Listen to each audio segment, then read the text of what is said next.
Hello, আজকে আমি তোমাদের সঙ্গে নিয়ে চলে এসেছি আবারও একটা রেসিপি। আজকে আমি তোমাদের সঙ্গে শেয়ার করব মাটন পায়া স্যুপ, যেটা খেতে কিন্তু ভীষণই টেস্টি হয়। তো চলো, এখানে আমি সবার প্রথমে কিন্তু মাটনের পায়াগুলো দেখো ভালো করে কিন্তু পরিষ্কার করে ধুয়ে নিয়েছি। পেঁয়াজ কুচি, টমেটো কুচি, একটু আদা রসুনের পেস্ট আর গরম মশলা মানে এলাচ আর লবঙ্গ গোটা নিয়ে নিয়েছি। তারপর এখানে গাজরগুলো আমি কিন্তু ভালো করে কেটে নিয়েছি এরকম একটু লম্বা লম্বা করে, আর কয়েকটা কিন্তু চেরা কাঁচা লঙ্কাও নিয়েছি। তোমরা এখানে আরও সবজি অ্যাড করতে পারো।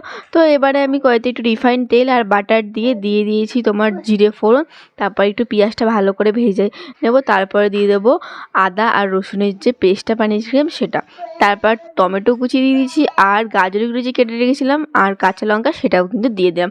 একটু ভাজা ভাজা হয়ে গেলে আমি এখানে কিন্তু সব পায়াগুলো দিয়ে দেবো, ভালো করে কিন্তু একটু নাড়িয়ে নিলে।